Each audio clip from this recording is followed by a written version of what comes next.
The former leader, signs of grief have begun to emerge beyond Nigeria's shores.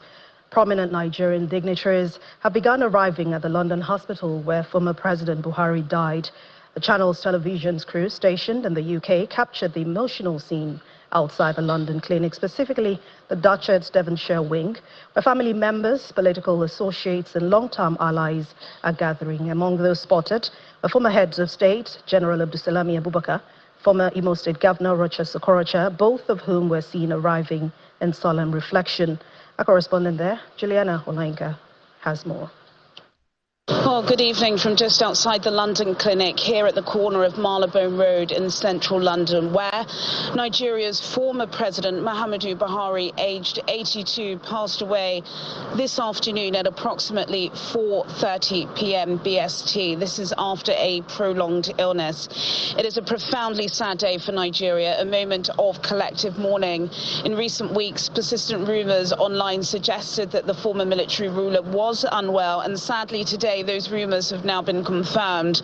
The nation acknowledges the loss of a powerful, if not polarizing figure, a statesman whom I personally closely studied for 8 successive years. Now, this clinic, known for serving high-profile patients, including His Majesty King Charles III and the late Prince Philip, the Duke of Edinburgh, is situated in one of the capital's most prestigious medical districts, just steps away from Harley Street.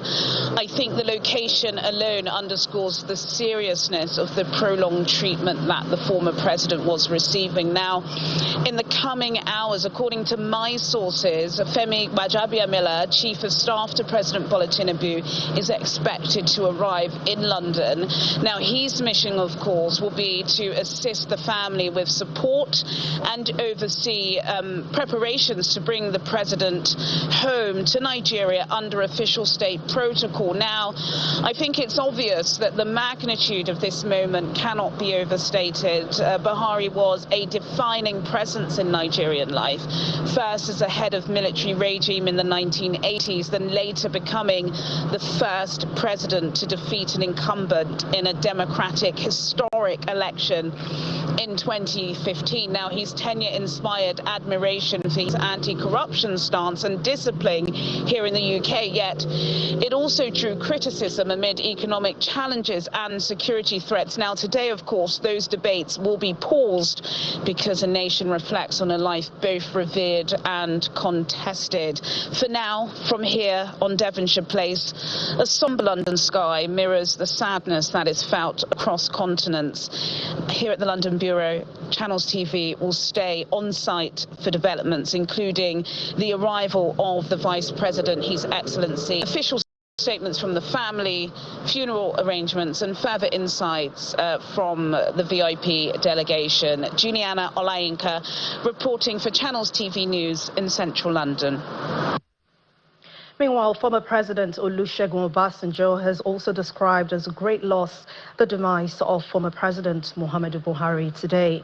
He described him as a patriot, a statesman who has tried his best, contributed immensely to the socio-economic and political development of Nigeria. While asking God to repose his soul, he says the former president will be greatly missed by families and friends.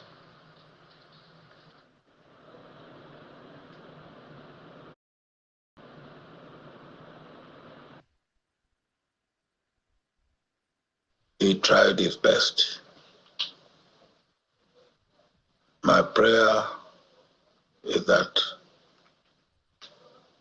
God will forgive him of his inadequacies and accept him into his kingdom. It's a loss to the nation, because at a time like this, we need the totality of the experience and what I may call statesmanship of all those who have had the opportunity to run the affairs of this country in the past, to get us out of the situation we are in.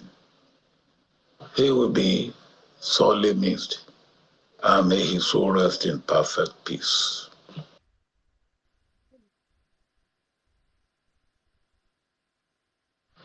Meanwhile, the governor of Katsina State, Malam Dikko has expressed deep grief over the death of former President Muhammadu Buhari, who died today in London at 4:30 p.m. following a prolonged illness. Governor Rada says that Nigeria has lost a patriot, and Katsina has also lost its most illustrious son, and that he has lost the father figure whose footsteps he had endeavored to follow.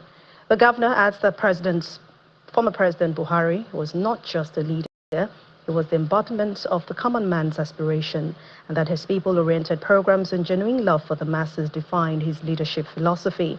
The governor also says that his legacy transcends political affiliations, describing him as a leader who consistently championed the cause of ordinary Nigerians throughout his distinguished career.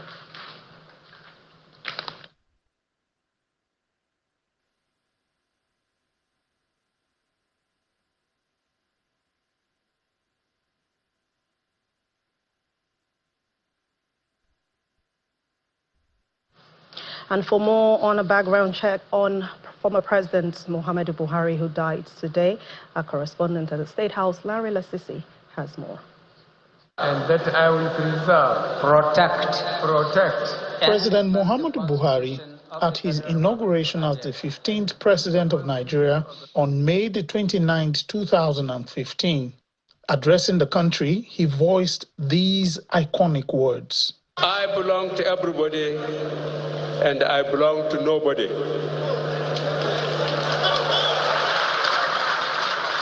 The bright colors of that day speak to a journey that started many years before. Born in Daura, Katsina State in 1942, where he schooled before joining the Nigerian army, he rose swiftly through the ranks, fighting in the Civil War and playing an active part in several coups that marked the life of the young country. He also served as governor of the northeastern state and later of Borno State. In late 1983, he took over as the military head of state from a civilian government, promising to rescue a nation drowning in corruption and economic chaos. His regime stood out for the war against indiscipline policy that was enforced across the country. He was, however, overthrown in 1985 by another coup led by Major General Ibrahim Babangida. The former head of state later served as chairman of the Petroleum Trust Fund, PTF. From 2003, he ran for the office of president 3 times, failing consistently. For the 2015 presidential elections, working with a coalition, his persistence paid off and he became the first opposition candidate to defeat an incumbent president in Nigeria. He went on to serve for 8 years. His tenure was marked with challenges from insurgents, farmer-herder violence, and economic hardship. The tenure, however, stood out for its foreign policy and regional leadership, agricultural reforms, infrastructure development, and its anti-corruption drive. President Buhari served till 2003, handing over to President Bola TINUBU. He remained relevant politically, receiving visitors and politicians in his residence in Daura, Katsina State. His last public engagement was when he received in Daura former Vice President ATIKU, former Kaduna State Governor Nasser El-Rufai, among others. President Muhammadu Buhari, the soldier who became a politician, the president, and a statesman. Lanre Lasisi, Channels Television News. Welcome back to the channel. We bring you truth and legit information here in Nigeria. Let's talk about Nigeria politics today. We are unsparking a headline that is making waves. Obasanjo and Dikko and others paid tribute to Buhari. Sounds respectful, right? But now let's not just be carried away by the sentiment. Let's talk about what is really behind this political tribute. First, we need to ask why. We need to ask why now. Buhari tenure was marked for insecurity, economic instability, and a divided nation. So what actually are they paying this attribute for? To me, it is a political strategies they are using for 2027 election. Yes, the statesmanship or the political networking, Obasanjo has been known for criticizing Buhari publicly and harshly. Dikko, on the other hand, had represented the whole Northern Guard when they come together to honor Buhari. Nigeria must ask, what is this game and what is this plan? They are taking out plans for 2027 election. This fake news trending online is a strategies that are using to disorganize Nigeria for 2027 election. They are bringing out this fake news in order for them to have their way out to manipulate in the election. How will you just tell me someone like Obasanjo, who was Buhari enemy? This man hate Buhari dad. If I hate now person, if you want to talk about number one person who hate Buhari for this life now, Obasanjo. Dikko on the other hand, he don't give Buhari basbosa. So why will you tell me that someone like these two people will go and pay tribute to the family? Is a lie. These are the means they are using to manipulate the upcoming election. They want to disorganize Nigeria. Let's talk about this.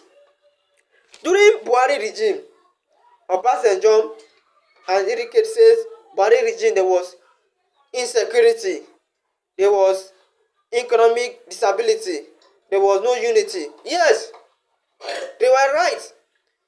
Because during Buhari regime, under security, during Buhari regime, there was terrorism, there was Boko Haram, there are bandits that still exist up to today, and unknown government existed in Buhari regime.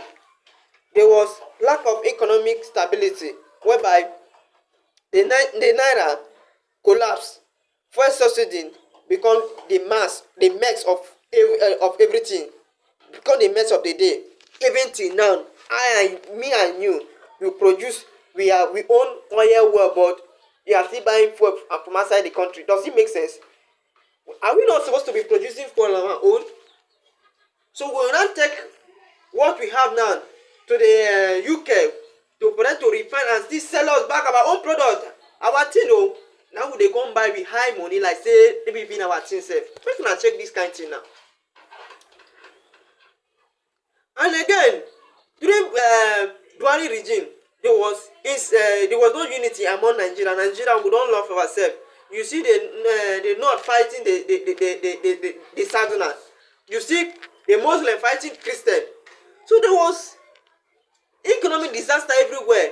There was hatred everywhere. There was no unity. Nigeria suffers in the hands of these people. Buhari on his own part, he did very well, he tried very well, but it was just people that was trying to spoil his administration. People were trying to spoil his administration because he tried by all means. But these two people, Obasanjo and Dikko, they spoiled this man's administration. They did not say anything good about this man. They were fake news all over the internet about this man. Now they are going to pay homage to his family. Does it sound right? This tribute often serves as a deeper purpose to rewrite Nigerian history before it gets to dust. Let us rewrite Nigerian history before it gets to dust, because me and you know say this Nigeria, me and you know say you know fine for us again. That is why see some of our Nigerian youth they jackpot but when they are jackpotting to all these things are here in Nigeria, but because these wicked so-called politicians they are not doing us well, they are not trying to brighten Nigerian future. That's why you see some of our youth leaving the country to other country to make money.